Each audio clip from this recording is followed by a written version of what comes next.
नमस्कार। बिज तक पर बिज अड्डा में आपका स्वागत है। शेयर बाज़ार में जो चल रहा है पिछले कुछ समय से, उसको देखकर आपके मन में तरह तरह के सवाल उठ रहे होंगे। और ये सवाल सिर्फ आपके मन में नहीं उठ रहे हैं, ये बात दिमाग में मत लाइए कि ये सिर्फ आपके मन में उठ रहे हैं। मेरा ख्याल है भारत के शेयर बाज़ारों से जुड़े हुए हर इंसान के मन में सवाल उठ रहा है कि ये जो साल भर से ज़बरदस्त जो तेज़ी का बगुला उठा हुआ है, बुलबुला चल रहा है, ये कब तक चलेगा और इसमें कितना दम है। तो इसका एक हिस्सा खुला है और ये जो नेशनल स्टॉक डिपॉजिटरी लिमिटेड है, NSDL, उसने डेटा दिया है। और वो डेटा कहता है साहब, पिछले साल यानी जब हम सबसे बड़ी तकलीफ से गुजर रहे थे, भारत और पूरी दुनिया कोरोना के संकट से जूझ रहा था, उस वक्त भारत में पिछले 20 साल का सबसे बड़ा फॉरेन इंस्टीट्यूशनल इन्वेस्टमेंट हुआ है, FPI भी कह सकते हैं आप। तो कितना पैसा आया है इसका अंदाज़ा लगाइए। वो पैसा है 2.25 लाख करोड़ रुपए, 2,75,000 करोड़ रुपए आए हैं, जो डॉलर टर्म्स में 37 बिलियन डॉलर है। ये 37 अरब डॉलर रुपया यहाँ की रकम यहाँ आई है और ये पिछले 20 साल का सबसे बड़ा आंकड़ा है। इससे पहले जो 3 साल 20 अरब डॉलर से ऊपर की रकम आई है, वो साल थे 2009-10, 2010-11 और 2012-13। इन 3 सालों में लगातार 20 अरब डॉलर से ऊपर की रकम आई थी, लेकिन ये उसके दुगने के आसपास पहुंच गया है। 37 अरब डॉलर की रकम आई है। और ये पैसा क्यों आया है, कैसे आया है, इसकी वजह हम कई बार कह चुके हैं। लेकिन ये समझिए कि पश्चिमी दुनिया में अपनी अपनी अर्थव्यवस्थाओं को मंदी से उबारने के लिए, जैसे भारत में कुछ लोगों के खाते में थोड़ा थोड़ा पैसा डाला गया है, किसी के 2,000, किसी के 6,000, पश्चिमी दुनिया में लगभग सबके खातों में पैसा डाला गया और बहुत ज़बरदस्त तरीके से डाला गया। खूब नोट छापे गए हैं और वो नोट छाप के जो पैसा अपने अपने देश में लोगों की जेब में डाला गया है, उसको उन्होंने अपने म्यूचुअल फंड्स में या इन्वेस्टमेंट में जहाँ कहीं भी लगाया। और बहुत सारे लोगों ने, जिनके भारत से संबंध है, उन्होंने सीधे यहाँ भेज दिया।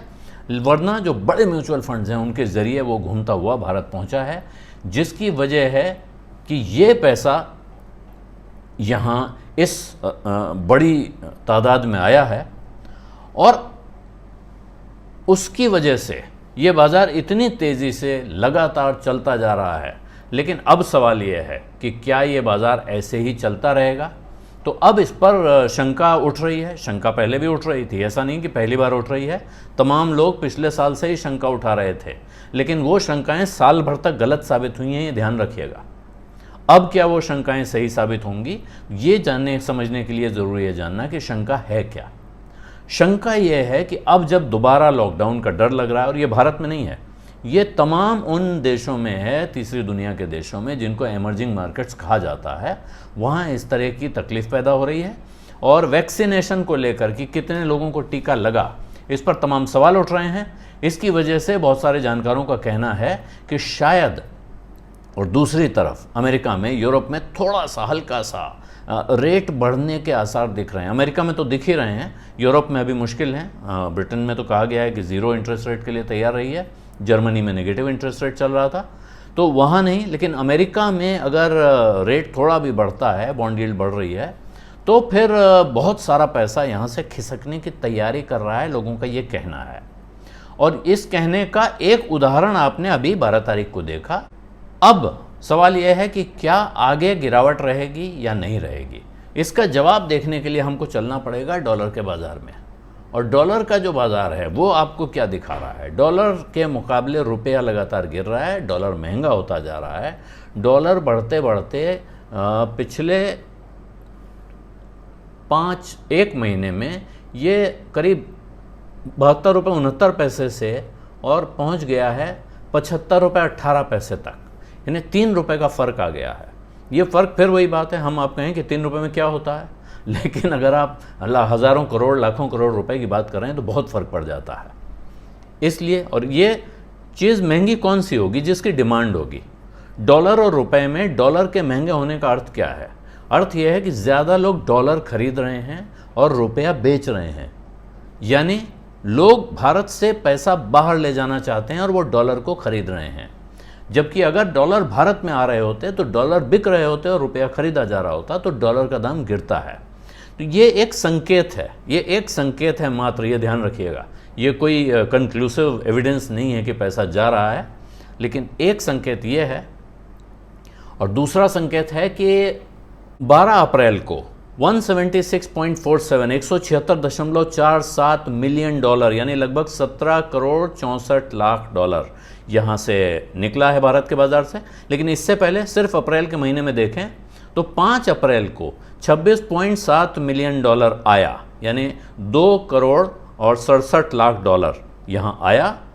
और उसके अगले दिन 6 अप्रैल को 225 मिलियन करीब 22.5 करोड़ डॉलर यहाँ से निकाला गया।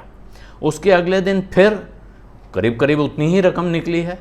और इसके बाद 8 तारीख को और 9 तारीख को कुछ पैसा आया है। 9 तारीख को बड़ी रकम आई है, 29 करोड़ डॉलर के आसपास आई है। लेकिन 12 तारीख को फिर 17 करोड़ डॉलर निकाले गए हैं, 17.64 करोड़ ये भारत के बाजार से निकला है। और इसके साथ अब अगर आप जोड़ के देखते हैं रुपए का मूवमेंट, डॉलर का मूवमेंट और भारत के बाज़ारों से पैसे के आने जाने का गणित, तो ये आशंका पैदा ज़रूर हो रही है। और इसको पुराने ज़माने में लोग स्मार्ट मनी कहा करते थे। इधर बहुत समय से सुनने को नहीं मिल रहा है स्मार्ट मनी, लेकिन ये स्मार्ट मनी इसलिए कहलाती है कि ये पैसा कभी भी खिसक जाता है। ये बहुत चतुर लोगों का पैसा है जो बहुत मामूली से फ़र्क के लिए इस बाज़ार से उस बाज़ार अपने पैसे को कुदा देते हैं, फंदा देते हैं। यहाँ से अमेरिका कब चला जाएगा, अमेरिका से सिंगापुर चला जाएगा, सिंगापुर से जर्मनी चला जाएगा, इसका कोई ठिकाना नहीं है। जो कहते हैं पैसे को पाँव नहीं होते हैं।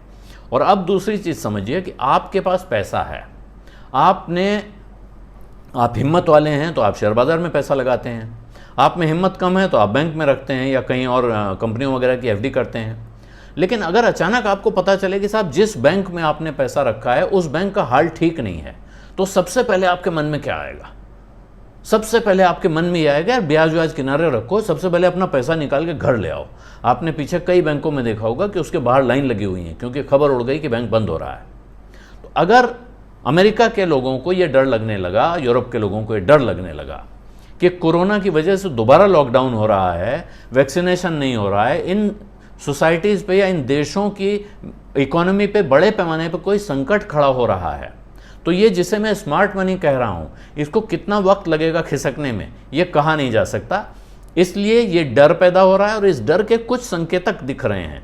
ये पैसा निकलना, डॉलर का बढ़ना, ये सब इस तरह के संकेत हैं जो ये दिखा रहे हैं। और ये विशेषज्ञों का भी कहना है कि अगर इमर्जिंग मार्केट्स में वैक्सीनेशन को लेकर आशंकाएं, चिंताएं खत्म नहीं होती हैं जल्दी से जल्दी, तो फिर यहाँ से बड़े पैमाने पर पैसा जो पिछले साल यहाँ आया था, जिसने 20 साल का रिकॉर्ड बनाया है, उसके वापस जाने में भी बहुत वक्त नहीं लगेगा। बीज अड्डा आपको कैसा लग रहा है बताना मत भूलिए, कमेंट बॉक्स में लिखिए। उनका मैं बहुत शिद्दत से इंतज़ार करता हूँ।